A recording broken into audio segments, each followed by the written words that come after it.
ফজা পাগলা ভুয়া মুক্তিযোদ্ধা প্রমাণ আছে, আজকে প্রমাণ করে দেব। আমি 1971-এর ঘটনাকে মুক্তিযুদ্ধ বলি না, কারণ যেই যুদ্ধে আমাদের মুক্তি ঘটে না তারে মুক্তিযুদ্ধ বলাটা ভণ্ডামি। আর আরেক রাষ্ট্র এসে আমারে মুক্ত করে দিয়ে যেতে পারে না, তাই তো ঘটিছে, তাই না? 1971-এ কারণ কইতে পারে 1971-কে আমরা তাইলে কি বলবো? সবচেয়ে ভালোভাবে বলা সম্ভব বাংলাদেশের জন্ম। এই বাংলাদেশের জন্ম ইতিহাসের অংশ, এই জন্মকে আমাদের জাস্টিফাই করতে হবে, তাইলেই বাংলাদেশ রাষ্ট্র টিকবে। না হলে বাংলাদেশ টিকে থাকার মরাল অথরিটি থাকবে না, নৈতিক যে অথরিটি সেটা থাকবে না। যাই হোক, সেই আলাপ আমি পরে করব, আজকে না। আজকের আলাপটা একটু মুখরোচক টাইপের। 1971 নিয়ে মুক্তিযোদ্ধাদের বীরত্ব নিয়ে ফাপা আর মিছা কথা কিভাবে ধরতে হয় সেটা দেখাই দেব। আজকের টেস্ট কেস হচ্ছে ফজা পাগলা, আর ফজা পাগলা যে প্যাথোলজিক্যাল লায়ার সেটাও দেখাই দেব। আসেন আল্লাহর ওয়াস্তে শুরু করি। ফজা পাগলা একটা সাক্ষাৎকার দিচ্ছে বেকাত্তর টিভিতে।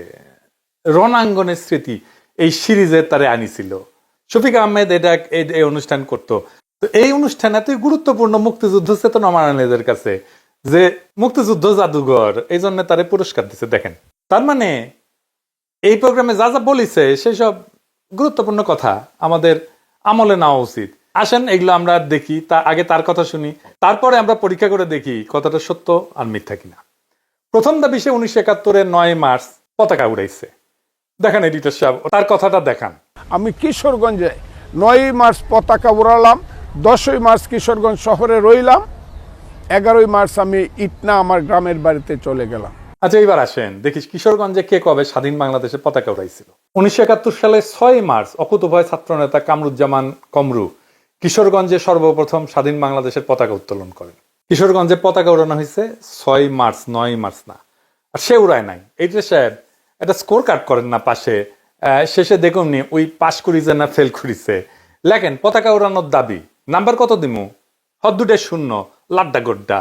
আসেন পরের দাবি কি তা দেখি। তারপরে সে কয় যে 11 মার্চে গ্রামের বাড়ি যায়, ইটনা থানায় গিয়ে বলে অস্ত্র দিয়ে দিতে হবে। 200 থেকে 250 ছাত্র নিয়ে নাকি ট্রেনিং করায় আনসার কমান্ডার দিয়া। পরে কইছে এটাই তার একমাত্র ট্রেনিং এবং এটাই তার কমপ্লিট ট্রেনিং আর কি, আনসারের ট্রেনিং দিয়া মিলিটারি যুদ্ধ করেছে। যাই হোক, এবং সেই ইটনায় গিয়ে আমি ওসি সহ সমস্ত পুলিশকে বললাম অস্ত্র সব দিয়ে দিতে হবে, এবং ইটনার মাঠে তৎকালীন আনসার কমান্ডারদের নেতৃত্বে আমরা ট্রেনিং দিতে শুরু করলাম। এবং সেই সংখ্যাটা আমাদের খুব কম ছিল না, প্রায় 2 থেকে 250 ছাত্র বা যুবক আমরা ট্রেনিং দিলাম ইটনার মাঠে। আমি আমার জীবনের প্রথম যুদ্ধটা করেছিলাম, ওই যে ইটনাতে যে ট্রেনিংটা দিলাম সেই ট্রেনিংটা আমার সম্পূর্ণ ছিল ট্রেনিং একটা। তো মুক্তিযুদ্ধে ইটনা উপজেলা এই শিরোনামে মুক্তিযুদ্ধ জ্ঞান কোষের প্রথম খণ্ডে এই ট্রেনিং এর কথা নাই, যদিও এই ফজা পাগলা সম্পর্কে বলা হয়েছে সে মুক্তিযুদ্ধের অন্যতম প্রধান সংগঠক।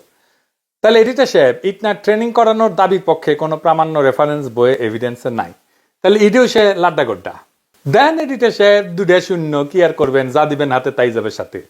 এরপরে সে বলতেছে 21, 22 এবং 23 জুন সে তামাবিল জাফলং এ মীর শওকতের আন্ডারে যুদ্ধ করেছে। সে ছিল ডাউকিতে, নিজেই কইছে। দেখেন এডিটর সাহেব এই অংশটা। মেজর মীর শওকত আলীর নেতৃত্বে প্রথম আমি জাফলং এবং তামাবিলে একটা যুদ্ধ করি। পাকিস্তানি হানাদার বাহিনী জাফলং তামাবিলে ছিল, আর আমি ছিলাম ভারতের শিলংয়ের কাছে ডাউকির পারে।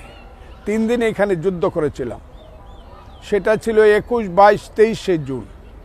সেই যুদ্ধ আমার প্রথম যুদ্ধ। মুক্তিযুদ্ধের সামরিক অভিযান দ্বিতীয় খণ্ডে যে এই জায়গাটা যুদ্ধের কথা বলছে না, ওই যে তামাবিল জাফলং, ওই যুদ্ধের সব যুদ্ধের বর্ণনা আছে। এটা হচ্ছে রাধানগরের যুদ্ধ। অনেকগুলো যুদ্ধ হয়েছে রাধানগরে। এই অঞ্চলটা মীর শওকতের 5 নম্বর সেক্টরের অন্তর্ভুক্ত ছিল। ফজার দাবি অনুযায়ী সে মুজিব বাহিনীর সদস্য ছিল। দেখান এডিটর সাহেব, দেখান সে মুজিব বাহিনীর সদস্য। মুজিব বাহিনীর সদস্যরা দেশে ঢোকার আগে দেশ স্বাধীন হয়ে যায়। দেশে একটা ক্ষুদ্র অংশ পার্বত্য চট্টগ্রাম দিয়ে ঢোকে শেষ দিকে। তো ফজা ডিসেম্বরের 2য় সপ্তাহে ফজার কোনোভাবেই মীর শওকতের সেক্টরে যুদ্ধ করার সম্ভাবনা নাই, তাও তর্কের খাতিরে ধরি যে করছে। তাও তার বলা তথ্যই ভেরিফাই করি। আসেন মুক্তিযুদ্ধের সামরিক অভিযান 2য় খণ্ড থেকে পড়ি। রাধানগর কমপ্লেক্সের গুরুত্ব সিলেট তামাবিল ডাউকি সড়কের অবিভাজ্য ভারতীয় উপমহাদেশে ইংরেজ শাসনামল থেকেই যথেষ্ট গুরুত্ব বহন করে আসছে। ভারতের আসাম, মেঘালয়, মণিপুর, নাগাল্যান্ড, মিজোরামের সাথে স্থলপথে বাংলাদেশের ব্যবসা বাণিজ্য ও যাতায়াতের একমাত্র যোগাযোগ মাধ্যম হচ্ছে এ সড়কপথ। দ্বিতীয় বিশ্বযুদ্ধে মিত্রবাহিনীর বার্মা ফ্রন্টে যুদ্ধ পরিচালনাতেও এ সড়কটি একটি গুরুত্বপূর্ণ ভূমিকা পালন করেছে। সামরিক দিক থেকে সিলেট তামাবিল সড়কটি নিজেদের আয়ত্তে রাখতে পারার অর্থ অনেকাংশেই ছিল সিলেটের প্রতিরক্ষা নিশ্চিত করা। এ কারণেই সিলেট তামাবিল সড়কটি যে কোনো বড় আক্রমণ থেকে রক্ষা করার জন্য পাকিস্তানিরা সিলেট শহর থেকে তামাবিল বিওপি পর্যন্ত সব গুরুত্বপূর্ণ জায়গায় সুদৃঢ় প্রতিরক্ষা ব্যবস্থা গড়ে তুলেছিল।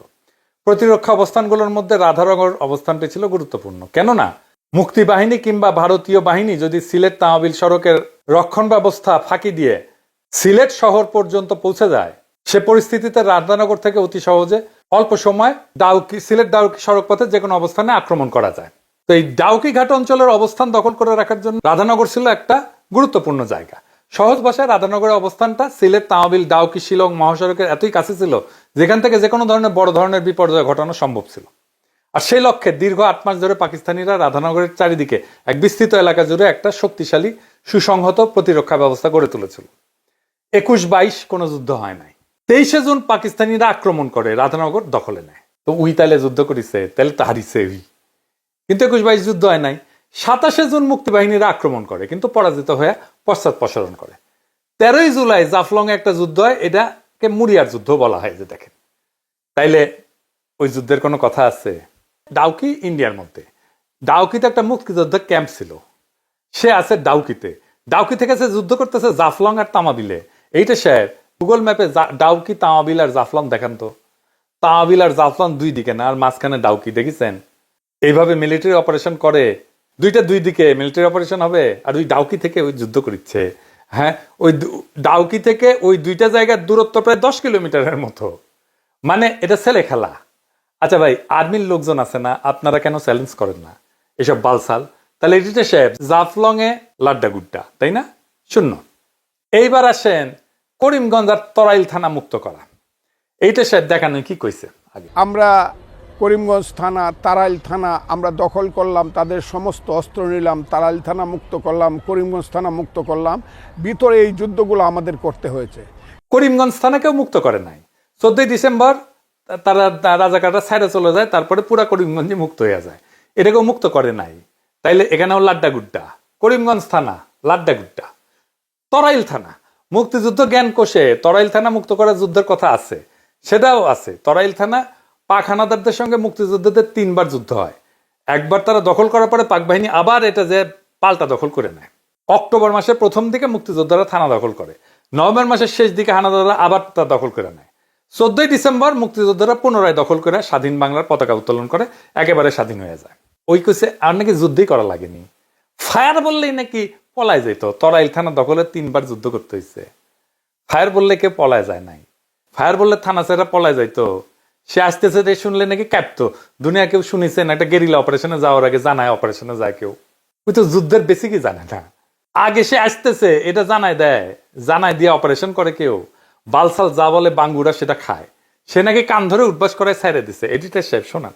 কিন্তু খুব সত্য করে বলতে গেলে বলতে হয়, আমার নাম শোনার সঙ্গে সঙ্গেই রাজাকাররা পালায় যেত। ফজলু কমান্ডার আসিতেছে, এই কথাটা তাদের কাছে আগুনের মতো মনে হইতো যে কেউ বাঁচবো না, কাজে সবাই পালিয়ে যেত। কাজে কোনো থানা দখল করতেই আমাকে ওইভাবে যুদ্ধ করতে হয় নাই। খালি একটা ফায়ার বলার সঙ্গে সঙ্গে একটা ফায়ার দিলেই বুঝছে যে আমাদের জীবন হবে, রাজাকাররা পালিয়ে গেছে।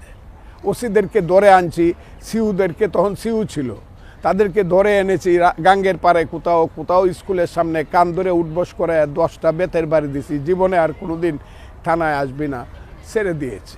তো তারাইল থানা আবার দখল নিল কেমনে পাক বাহিনী? তাহলে এখানে লাড্ডা গুড্ডা, ডাবল শূন্য। এইটা শেপ দেন। ফাইনালি সবচেয়ে মজার যুদ্ধ, আসেন এটা দেখি। সে বলতেছে 9 ডিসেম্বর কালনি কুশিয়ারা এসে যুদ্ধ করছে। তার কাছে জানতে চাইছে যে তার কি কখনো এমন মনে হয়েছে যে সে আর কখনো বাঁচবে না? সে কইতেছে এই কথাটা, আগে শোনান কি কইতেছে। এটা হলো 9 ডিসেম্বর 1971 সাল। এইটা আমি বলি নাই আপনাকে। এটা হলো আমার কালনি কুশিয়ারার যুদ্ধ। মেঘনা যাকে বলে, পরবর্তী আজমিরগঞ্জ একটা নদী কালনি কুশিয়ারা হইয়া চাতলপাড়ের কাছে মেঘনায় আইসা পড়ছে। সেই কালনি কুশিয়ারার যুদ্ধে আমি 3টা স্টিমারে 179 জন পাক বাহিনী ছিল, মিলিশিয়া ছিল, রাজাকার ছিল, আমরা মাত্র 3 জন। এখনও আরেকজন জীবিত আছে। কয়েকদিন আগে আমার আরেক মুক্তিযোদ্ধা বন্ধু মারা গেছে। আমরা 3 জন, আমি ফজলুর রহমান, আমার ডেপুটি কমান্ডার নিহারেন্দু দেবনাথ, আমার আরেক সাথী আবু তাহের ঠাকুর মারা গেছে। 3 জন আমরা যুদ্ধ করি, তাদের 2 জনের কাছে 2টা এলএমজি ছিল। স্টিমার আমরা আক্রমণ করি কালনি কুশিয়ারায় 2টা এলএমজির মাধ্যমে, আমার কাছে মাত্র একটা স্ট্যান্ড গান ছিল। আমি সিগন্যাল দেওয়ার সঙ্গে সঙ্গে 2 দিক থেকে নদীর উপরে স্টিমারে ফায়ার হওয়া শুরু হইল, একদম মাস্টার ব্রিজ উড়ে গেল। শেষ পর্যন্ত পাক বাহিনী আমার কাছে সারেন্ডার করলো। এটা ছিল আমার 9ই ডিসেম্বরের যুদ্ধ। পাক বাহিনী বুঝতে পারে নাই যে আমরা 3 জন, কারণ আমি 500 লোককে লাইং ডাউন করাইছিলাম এই লাঠি দিয়া, কাজে তারা আমাদের কাছে সারেন্ডার করছিল। কি কইল? 3টা স্টিমারে 179 জন পাক সেনা আসতেছিল, তারা 3 জনে হারাই দিছে। 2 জনের কাছে সাবমেশিন গান ছিল আর তার কাছে স্টেন গান ছিল। 179 জন এই গুলিতেই সারেন্ডার করলো। হ্যাঁ, করিছে, কারণ ওই কাছে লাঠি হাতে নাকি 500 লোকের শুয়ে রাখছিল। তাই দেখে ভাবিছে যে অনেক লোক তাদের গুলি করতেছে। ট্রেনিং পাওয়া আর্মি 2টা এলএমজি 2 পার থেকে গুলি করতেছে, নদীর 2 পার থেকে। তারপরে মনে করবে 500 লোক গুলি করতেছে, মানে বালসাল যা বুঝাবে। গাজার নৌকা পাহাড়ের চলে। পলাশি যুদ্ধ নাকি সেরা যুদ্ধ লেঙ্গা করেছিল, পাসাত কামানে শুয়ে রাখিছিল ওর সোলজারদেরকে।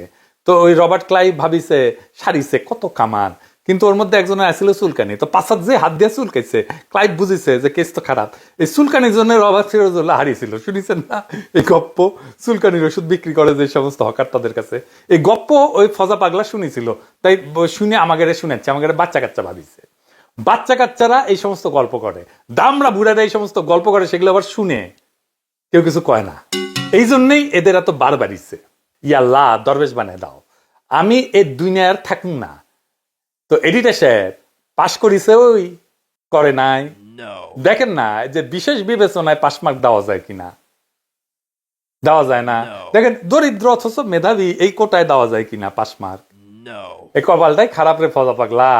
বেকার তোর টিভিতে সাক্ষাৎকার দেওয়ার আগে তুই কি আলু খাইছিলু? আলু, হ্যাঁ, তাই মনে হয় গোল্লা পাইছু। পরীক্ষার আগে আলু খাইতে হয় না রে পাগলা। তোর কোনো দোষ নাই, দোষ আলুর। তোর আলুর দোষ আছে। এবার ফুট, মুক্তিযুদ্ধের দুচাইতে আসিস না। তোর ভগন্দরওয়ালা হান্দাই দিব মুক্তিযুদ্ধ। এবার কে আসবে মুক্তিযুদ্ধ? নেক্সট।